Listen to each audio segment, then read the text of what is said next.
DCP Siddaraju sir ಅವರ ಭಾಷಣ ಕೇಳಿ ಪ್ರಜ್ಞಾವಂತರಾಗಿ ಮೂಢಾತ್ಮರಾಗಬೇಡಿ ಅಂತ ಸಂದೇಶವನ್ನ ಕೊಟ್ಟಿದ್ದಾರೆ. ಬನ್ನಿ ಕೇಳ್ಕೊಂಡು ಬರೋಣ. ಧಾರ್ಮಿಕತೆಯಂತೆ ಮಹಾಭಾರತ ರಾಮಾಯಣ ಅರೆ ಸ್ವಾಮಿ ನಿಮಗೆ ಬೇಜಾರಾಗ್ತೀರಿ.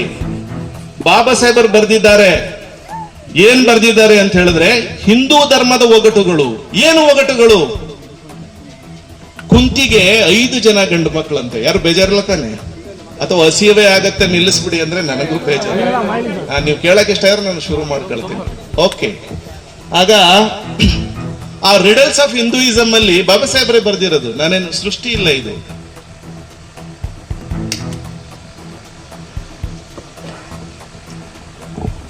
ಕುಂತಿಗೆ 5 ಮಕ್ಕಳು, 5 ಮಕ್ಕಳಿಗೂ ಒಬ್ಬರೇ ಹೆಂಡತಿ. ನಾನ್ ನೋಡಿಲ್ಲ, ಬರ್ಕೊಂಡಿರೋ ಪುರಾಣ ಮಹಾಕಾವ್ಯ, ಮಹಾಭಾರತದ ಮಹಾಕಾವ್ಯದಲ್ಲಿ ಬರ್ಕೊಂಡ್ರು. ನಾನು ಅಂತೀನಿ, ನಿಮ್ಮ ಧರ್ಮ ಹಂಗಿದ್ದ ಮೇಲೆ ಧರ್ಮ ಪಾಲನೆ ಮಾಡಿ ಅಂತ ನಾನು ಹೇಳ್ಬೇಕು. ಬುದ್ಧನ ಧರ್ಮವನ್ನ ಪಾಲನೆ ಮಾಡಿ ಅಂತ ಹೇಳ್ತಾ ಇದ್ದೀನಿ. ಯಾಕಂದ್ರೆ it is a scientific in the globe. Buddhism is the scientific religion. United Nations machine ನ ಚಾರ್ಟರ್ ನಲ್ಲಿ ಸನ್ನದ್ದಿನಲ್ಲಿ ದಾಖಲಾಗಿದೆ. Rather than the Islam, rather than the Christianity, Jainism, Hinduism, whatever the ism, Buddhism is the scientific religion. ಸತ್ಯವನ್ನ ಸತ್ಯ ಅಂತ ಒಪ್ಪಿಕೋ, ಸುಳ್ಳನ್ನ ಸುಳ್ಳು ಅಂತ ಒಪ್ಪಿಕೋ. Don't mix each other. ಸತ್ಯ ಸುಳ್ಳನ್ನ ಬೆರೆಸಿ ಹೇಳಬೇಡ ಅಂತ ಹೇಳ್ತಾರೆ ಬುದ್ಧ. ಅದಕ್ಕಾಗಿಯೇ ಜಗತ್ತಿನ ಸರ್ವಶ್ರೇಷ್ಠ ಧಮ್ಮಗಳಲ್ಲಿ ಬುದ್ಧ ಧಮ್ಮ ಮೊದಲನೇ ಸ್ಥಾನದಲ್ಲಿ ಇದೆ.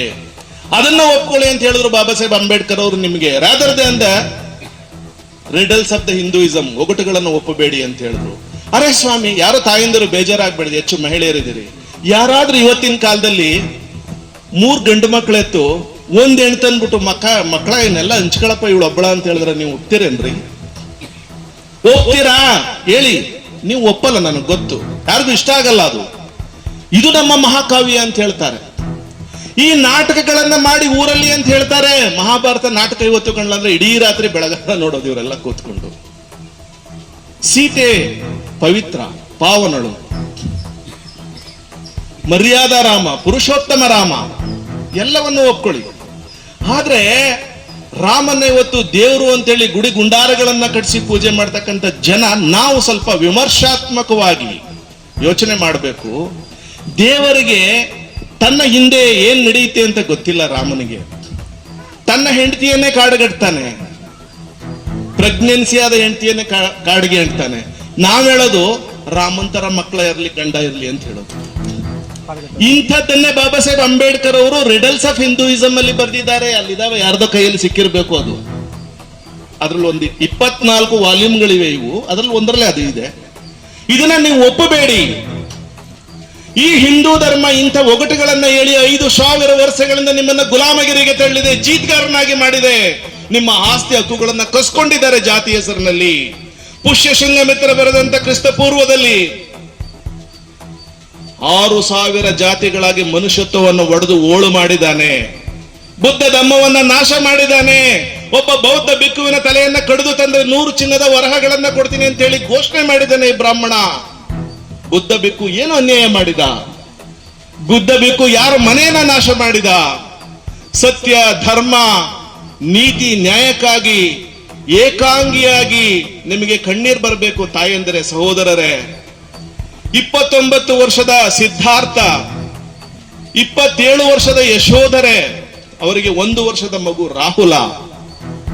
ರೋಹಿಣಿ ನದಿಯ ನೀರಿನ ವಿವಾದಕ್ಕಾಗಿ ರಾಜ್ಯವನ್ನ ತೊರೆದು ಆಭರಣಗಳನ್ನ ಬಟ್ಟೆಗಳನ್ನ ಕಳಚಿ ಸಾರಥಿ ಚೆನ್ನನ ಜೊತೆ ಕುದುರೆ ಕಂತಕ ಅದನ್ನ ಏರಿ ಕಾಡಿಗೆ ಹೋಗ್ತಾರೆ. ಆ ಸನ್ನಿವೇಶವನ್ನ ನೀವೇನಾದ್ರೂ ನಿಮ್ಮ ಕಣ್ಣು ಮುಂದೆ ತಂದ್ರೆ ಅಥವಾ ನಿಮ್ಮೂರಲ್ಲಿ ಇಂಥ ನಾಟಕವನ್ನ ಮಾಡಿದ್ರೆ ನಿಮಗೆ ದುಃಖದ ಕಟ್ಟೆ ಹೊಡೆದೋಗುತ್ತೆ ಕಣ್ಣುಗಳಲ್ಲಿ. ಅಂತ ಸಿದ್ಧಾರ್ಥ 6 ವರ್ಷಗಳ ಕಾಲ ಕಠಿಣ ತಪಸ್ಸನ್ನ ಮಾಡಿ ಸಿದ್ಧಿಯನ್ನ ಮಾಡಿ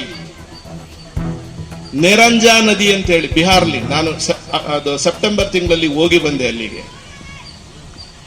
ಲೋಕ ಕಲ್ಯಾಣಕ್ಕಾಗಿ ತನ್ನನ್ನೇ ತಾನು ಸಮರ್ಪಿಸಿಕೊಂಡು ಎಲ್ಲವನ್ನ ರಾಜಕುಮಾರ ಎಲ್ಲವನ್ನ ಕಳಚಿ ಬಿಸಾಕಿ 45 ವರ್ಷಗಳ ಕಾಲ ಬರಿಗಾಲಲ್ಲೇ ತಿರುಗಿ ದೇಶ ವಿದೇಶಗಳು 65 ರಾಷ್ಟ್ರಗಳಲ್ಲಿ ಬೌದ್ಧತ್ವ ಇರುವ ಕಾರಣಗಳಿಗಾಗಿ ಜಪಾನಿಗರು ಈ ದೇಶದಲ್ಲಿ ಬಂದು ದುಡ್ಡು ಹಾಕ್ತಾ ಇದ್ದಾರೆ.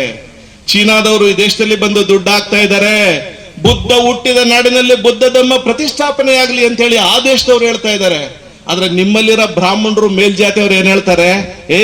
ಇಲ್ಲ ಕಬಾ ಬುತ್ತಿ ಕಟ್ಕೊಂಡು ಈಗೇನು ಸಿದ್ದರಾಮಯ್ಯ ಫ್ರೀ ಬಸ್ ಬೇರೆ ಮಾಡ್ಬಿಟ್ಟವನೆ, ಕೇಳ್ಬೇಕಾತ ಈ ಧರ್ಮಸ್ಥಳದಲ್ಲಿ ಆ ಕಿಟಕಿ ಮೇಲೆ ಹತ್ತದೇನು, ಬಾಗಿಲಿಗೆ ಮುರಿದಾಕಿ ಇಳಿಯೋದೇನು?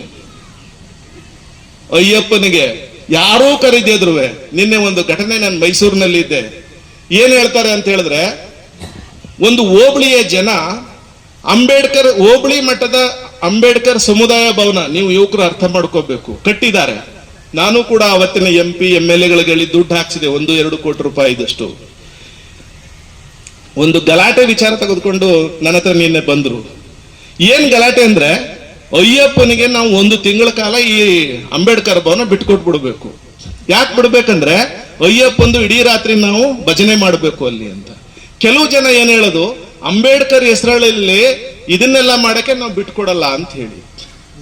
ಯೋಚನೆ ಮಾಡಿ, ನೀವು ಭಜನೆ ಮಾಡ್ಕೊಂಡಿರ್ಬೇಕಾ, ಬೌದ್ಧತ್ವದ ದಾರಿಯಲ್ಲಿ ಬಾಬಾ ಸಾಹೇಬ್ ಅಂಬೇಡ್ಕರ್ ದಾರಿಯಲ್ಲಿ ನಡಿಬೇಕಾ? ನಿರ್ಧಾರ ನೀವೇ ಮಾಡಿ.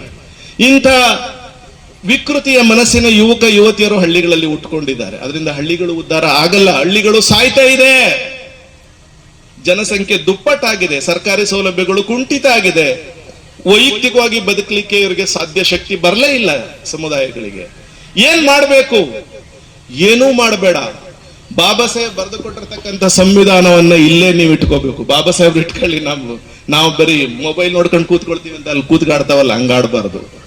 ಆ ಸಂವಿಧಾನ ಪುಸ್ತಕವನ್ನ ತೆಗೆದು ನೋಡ್ಬೇಕು.